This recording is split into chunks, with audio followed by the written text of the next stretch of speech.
Hello everyone, welcome to learners academy. ఈ వీడియోలో special intensive revision SIR 2026 online form అనేది ఎలా ఫిల్ చేయాలో ఒకసారి చూద్దాం.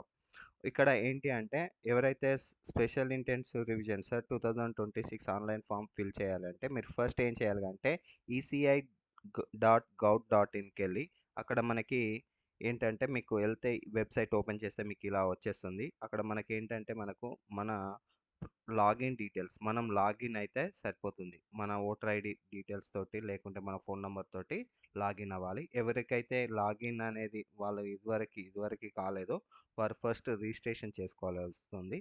సో ఆ రిజిస్ట్రేషన్ అయిపోయాక లాగిన్ అయ్యాక ఏంటంటే ఇక్కడ మనకి ఇలా స్పెషల్ ఇంటర్ఫేస్ అనేది వస్తుంది ఓటర్ సర్వీసెస్లో. ఓకేనా. సో ఇక్కడ మనకి ఓటర్ సర్వీసెస్లో మనకి ఏంటంటే ఇందులో special intensive revision SIR 2026 fill enumeration form అనేది ఈ గ్రీన్ కలర్లో కనిపిస్తుంది కదండి. ఇది సెలెక్ట్ చేసుకుంటే మనకు ఇలా నెక్స్ట్ ఓపెన్ అవుతుంది. ఇక్కడ ఏంటి అంటే మనం ఏం చేయాలి కదా అంటే మనం స్టేట్ సెలెక్ట్ చేసుకోవాల్సి వస్తుంది. ఓకేనా.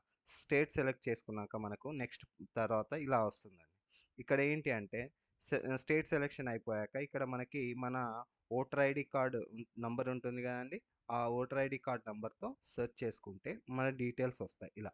ఇక్కడ మనకి మన name, EPIC number, voter ID number, serial number, next మన polling booth number and name, మన కాన్స్టిట్యున్సీ, స్టేట్, ఇలా డీటెయిల్స్ అన్నీ వస్తాయి. ఇవి మనం ఒకసారి చెక్ చేసుకొని ఆ తర్వాత ఇంకొకటి ఇక్కడ మెయిన్ ఇంపార్టెంట్ థింగ్ ఏంటంటే ఎవరైతే ఆన్లైన్లో ఫామ్ సబ్మిషన్ చేయాలనుకుంటున్నారో వాళ్ళ నేమ్ అనేది ఓటర్ ఐడిలోను మరియు ఆధార్ కార్డ్లోను సేమ్ ఉండాలి. అలా ఉన్నప్పుడు మాత్రమే మనం ఆన్లైన్ ఫామ్ అనే సబ్మిషన్ అనేది పాసిబిలిటీ ఉంటుంది. లేకుంటే ఇక్కడ మనకు ఆన్లైన్ ఫామ్ సబ్మిషన్ అనేది పాసిబిలిటీ ఉండదు. అప్పుడు మనం ఏం చేయాలి, కంపల్సరీ మనం ఆఫ్లైన్లో మనకు మన బిఎల్ఓ ద్వారా మనం ఫామ్ అనేది ఫిల్ చేసి సబ్మిట్ చేయాల్సి వస్తుంది. ఓకే. ఇంకొకటి ఏంటంటే ఇక్కడ మనకి ఆన్లైన్లో ఫామ్ సబ్మిట్ చేయాలనుకుంటే మన ఫోన్ నంబర్ అనేది మన ఓటర్ ఐడి తోటి లింక్ అయి ఉండాలి. ఎవరైతే ఓటర్ ఐడి కార్డ్ అనేది మన ఫోన్ నంబర్తో లింక్ అయి లేదో సో అప్పుడు మనం ఏం చేయాలి కదా అంటే మనం ఫామ్ నంబర్ 8 అనేది ఫిల్ చేస్తే స్పాట్లో మన మొబైల్ నెంబర్ అనేది మన ఓటర్ కార్డ్ తోటి లింక్ అయిపోతుంది. ఆ తర్వాత మన ప్రాసెస్ అనేది కంటిన్యూ చేయొచ్చు. ఇక్కడ మన మొబైల్ నెంబర్ ఇచ్చేసుకొని సెండ్ ఓటీపీ ఆప్షన్ సెలెక్ట్ చేసుకున్నట్లయితే అక్కడ మనం ఓటీపీ ఎంటర్ చేశాక మనకు ఇలా డీటెయిల్స్ వస్తుంటుంది. ఇక్కడ మనం ఏం చేయాలి అంటే ఇది చాలా చాలా ఇంపార్టెంట్ థింగ్. ఇది ఆఫ్లైన్లో అయినా ఆన్లైన్లో అయినా కానీ ఫామ్ ఫిల్ చేసేటప్పుడు ఈ 3 కేటగిరీస్లో ఏది సెలెక్ట్ చేసుకోవాలి, ఎలా ఫిల్ చేయాలి అనేది ఇంపార్టెంట్. ఇక్కడ my name exist in electoral of last sir అంటే ఇక్కడ మనకు 2002లో మనకు ఓటర్ ఐడి ఉందనుకోండి, మీకు నేమ్ అనేది ఓటర్ లిస్ట్లో ఉంటే మీకు ప్రాబ్లం ఏం లేదు. మీ పర్సనల్ డీటెయిల్స్ డైరెక్ట్గా 2002లో ఉన్నటువంటి డీటెయిల్స్నే ఒకసారి ఫిల్ చేస్తే సరిపోతుంది. మనకి 2002 డీటెయిల్స్ అనేటివి మనం మళ్ళీ ఓటర్ ఆన్లైన్లోనే మనకు వెబ్సైట్లో మనకు అవైలబుల్గా ఉన్నాయి. దాని లింక్ కూడా మన వీడియో డిస్క్రిప్షన్లో ఇస్తాను. సో అది కూడా మీరు చెక్ చేసుకోవచ్చు.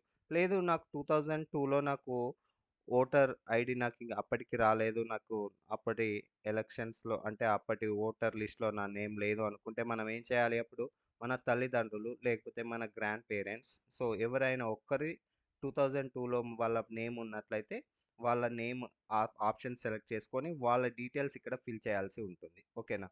వాళ్ళు స్టేట్ అప్పుడు ఏ స్టేట్లో ఉన్నారు, వాళ్ళు అప్పుడు ఆ అసెంబ్లీ కాన్స్టిట్యున్సీ ఏ అసెంబ్లీ కాన్స్టిట్యున్సీ 2002లోకి వస్తుంది, తర్వాత పోలింగ్ స్టేషన్ నెంబర్ ఇవన్నీ కూడా మనకి ఆన్లైన్లో మన వెబ్సైట్లో ఉన్నాయండి. సో అవి ఎలా తీసుకోవాలో కూడా నేను వాటికి సంబంధించిన లింక్ అనేది మన ఈ వీడియో డిస్క్రిప్షన్లో ఇస్తాను. అవి ఫిల్ చేసేసి సెర్చ్ చేసుకుంటే మనకు సరిపోతుంది. ఆ తర్వాత మన పర్సనల్ డీటెయిల్స్ మళ్ళీ ఒకసారి అడుగుతారు. సో ఆ పర్సనల్ డీటెయిల్స్ ఫిల్ చేసేసి సబ్మిట్ చేస్తే సరిపోతుంది. ఓకే. ఈ విధంగా మనం సార్ 2026 ఆన్లైన్ ఫామ్ అనేది ఫిల్ చేయొచ్చు ఈజీగా. Thank you.